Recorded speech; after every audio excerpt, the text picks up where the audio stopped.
Apakah Dark Trigger akan kembali lagi? Ya, Ultraman Trigger episode 17 pun sudah tayang ya. Dan masih hampir sama dengan episode sebelumnya yang penuh dengan fight scene. Cuman episode kali ini menurut saya agak lebih bagus karena kelihatannya sih lebih banyak efek CGI yang digunakannya. Ada juga beberapa momen epic kayak pas Glitter Trigger Trinity menebas Metsu Orochi one hit one kill, yang asli adegan ini sangat keren ya.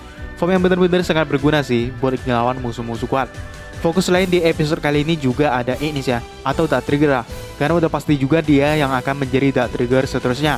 Cuman ada yang gak diduga sebelumnya di episode kali ini, yaitu Ignis malah di penjara ya. Awalnya sih kirain Ignis bakalan tetap berkeliaran sambil melatih mengontrol kekuatan Dark Trigger, tapi malahan dipenjarain loh. Ini sekaligus nimbulin pertanyaannya, apakah Dark Trigger akan berakhir di sini kah karena Ignis yang dipenjara? Menurut saya sih tidak ya. Dark Trigger masih bisa kembali lagi nanti, bahkan sebagai secondary ultranya Kengo, atau ya sederhananya saling ngebantu lah. Seperti biasa, saya akan membahas plot dari episode kali ini dengan sesingkat mungkin dan beberapa hal menarik yang seru untuk kita bahas lebih jauh. Jadi bukan breakdown ya, karena kawan-kawan pastinya udah nonton episode ini. Untuk bagian plotnya saya persingkat saja dan kita akan lebih fokus ngebahas hal-hal menariknya, oke? Episode kali ini dimulai dengan Kapten Tatsumi yang nekat menembak Metsu Orochi dengan Hyperki Gargonogon dan membuat beberapa bagian para Nurse Seigo membantu. Karena Metsu Orochi yang tidak membantu sepenuhnya, God Select pun bekerja sama dengan para anggota TPU untuk menyiapkan senjata selain Nurse Seigo untuk menghadapi Metsu Orochi yang telah bangkit kembali. Namun karena mengingat saat bangsanya dihabisi oleh Hyudram, Ignis pun berubah menjadi Dark Trigger untuk menghadapi Metsu Orochi, di mana Kengo yang sedang mempiloti Falcon Chan malah diserang dan membuatnya harus berubah menjadi Ultraman Trigger disusul kemunculan dari Carmilla. Dengan form Glitter Eternity, Trigger berhasil menghancurkan Metsu Orochi, sedangkan Ignis yang melawan Carmilla malah kalah telak. Namun Dargon tiba-tiba datang untuk menghentikan pertarungan, dan di akhir Ignis yang identitasnya telah terbongkar kini dipenjara oleh TPU.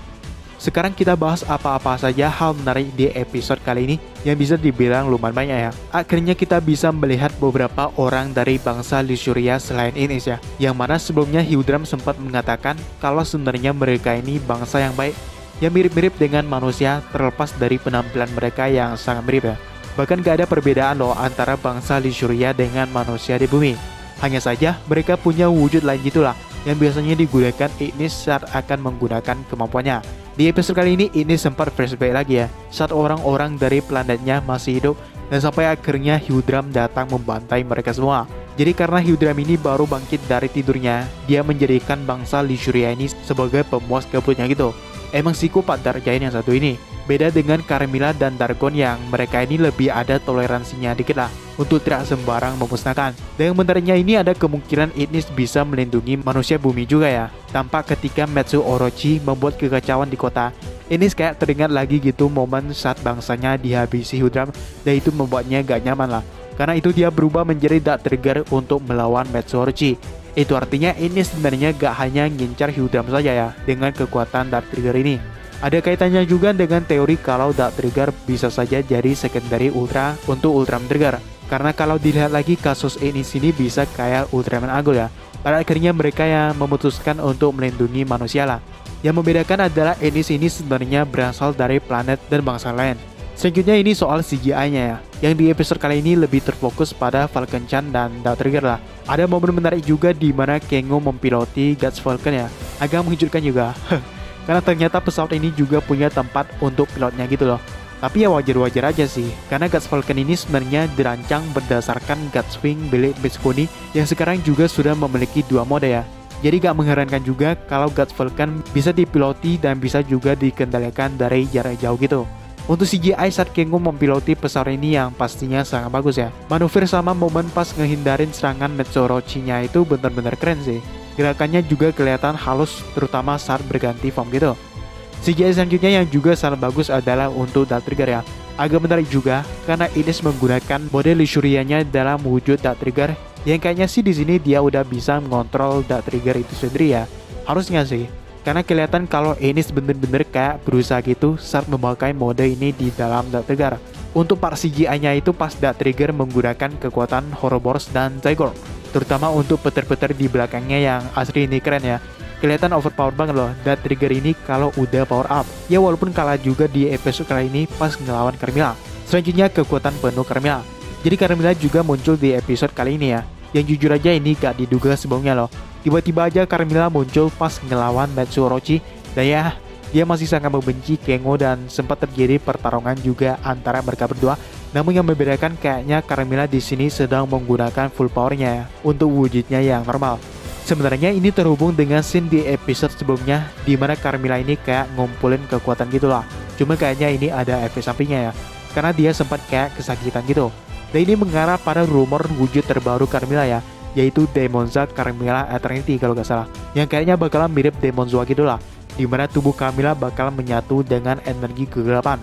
Dan dengan pertarungannya dengan trigger dan tak trigger di episode kali ini udah ngebuktiin ya kalau Carmilla ini waifu idaman, maksudnya lumayan kuat untuk menandingi mereka berdua. Bahkan tak trigger yang udah full power malah kalah telak loh. Padahal serangan yang digunakan Ines kan dari Kaiju Line ya kan, istilahnya udah power up lah, tapi malahan kalah kuat juga sama serangan Carmilla yang ngeluarinnya juga kayak biasa ya.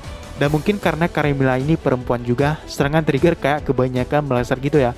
Ini juga yang terjadi para Tiga dan Camilla, yang sebenarnya Tiga sama sekali gak nyerang loh. Selanjutnya ini soal Dargon ya, si good boy dari kelompok Dark Giant. Mungkin karena mengingat perkataan Yuna juga tentang manusia, dia tiba-tiba datang menghentikan Carmilla ya. Dan ini bukan pertama kalinya loh. Selalu saja Dargo yang menghentikan kedua Dark Giant ini kalau mereka lagi emosian, termasuk Hyundai juga. Meski begitu dia tetap ngikutin rencana awal ya, jadi gak 100% berpihak pada manusia. Cuman menarik sih, kita lihat aja perkembangan karakter yang satu ini di episode selanjutnya. Terakhir ini yang tidak diduga juga yaitu Ines di penjara ya. Sebenarnya sangat wajar karena dia ini tak trigger loh. Bahaya juga kalau dibiarin berkeliaran gitu. Ya solusi paling pasnya adalah dipenjarakan dan hal pergi tak triggernya juga diambil ya.